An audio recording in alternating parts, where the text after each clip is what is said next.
নামে বেনামে ভাইয়ের নামে আর কেউ বিএনপির দোকান খুলতে পারবে না, আর কাউকে দোকান খুলতে দেওয়া হবে না। নির্বাচন অনুষ্ঠিত হয়েছে, সেই নির্বাচনে আমাদের ভুল আমরা সবাই জানি যে নির্বাচনে আমরা কি ভুল করেছি। এখানে বিএনপি কয়েকজন নেতার নেতৃত্বে এখানে বিএনপি পরিচালিত হয়েছে, যেটাকে আঞ্চলিক ভাষায় গ্রুপিং এর রাজনীতি বলে। আমি ইফতারের এক মুহূর্তে আপনাদের কাছে একটি প্রশ্ন করতে চাই, আপনারা কি ঝিনাইদহ 4 আসনে এবং এই কালীগঞ্জ উপজেলায় কোনো গ্রুপিং এর রাজনীতি দেখতে চান? দেখান তো। ইফতারের আগে সবাই এখানে হাত উঁচু করে দেখাচ্ছে তারা আর কেউ গ্রুপিং এর রাজনীতি ভাইয়ের রাজনীতি দেখতে চায় না। বলা হয়েছে হামিদুল ইসলাম হামিদ এবং রাশেদ খানের নেতৃত্বে। আমি এই কথা দ্বিতীয়বার শুনতে চাই না। বাংলাদেশের প্রধানমন্ত্রী জনাব তারেক রহমান, বাংলাদেশ জাতীয়তাবাদী দল বিএনপি মাননীয় চেয়ারম্যান জনাব তারেক রহমান, তার নেতৃত্বে বিএনপি সারা বাংলাদেশে পরিচালিত হবে।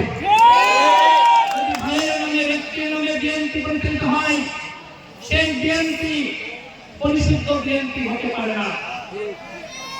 আমাদের কেন্দ্রীয় পর্যায় থেকে এখানে খুলনা বিভাগের সাংগঠনিক সম্পাদক আছেন, জেলা বিএনপির প্রেসিডেন্ট, সাধারণ সম্পাদক আছেন, তারা যেভাবে দিক নির্দেশনা দিবে ঝিনাইদহ জেলাতে সেভাবে বিএনপি পরিচালিত হবে।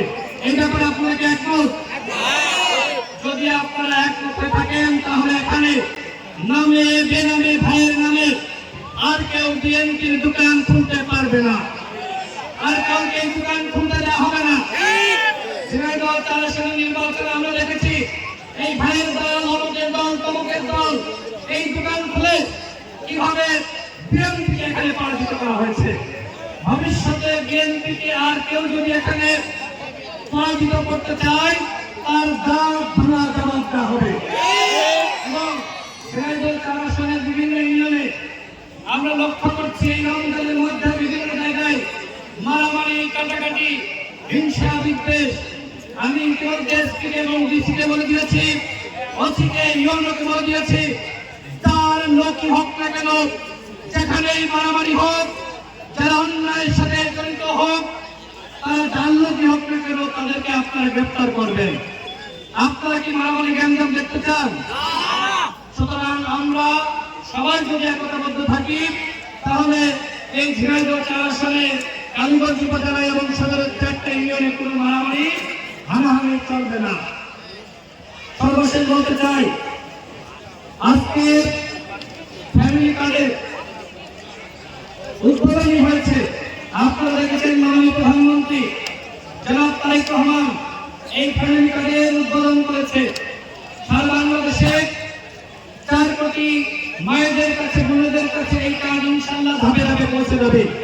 একটি দল বলেছিল ফ্যামিলি কার্ড ভুয়া, আজকে সেই দল জনগণের কাছে ভুয়া হিসেবে চিহ্নিত হয়েছে। তারা এতদিন জান্নাতের টিকিট বিতরণের নামে মানুষকে বিভ্রান্ত করেছিল, কিন্তু মানুষ এখন সঠিক বার্তা পেয়েছে। বিএনপি নির্বাচনের আগে তার যে ইশতেহার পরিকল্পনা জনগণের সামনে প্রকাশ করেছিল, এখন কিন্তু সেটা বাস্তবায়ন শুরু করেছে। জনগণের দল বিএনপি আপনাদের সকলকে বিএনপির সাথে থাকার আহ্বান জানিয়ে, ঐক্যবদ্ধ থাকার আহ্বান জানিয়ে আমি আমার বক্তব্য শেষ করছি।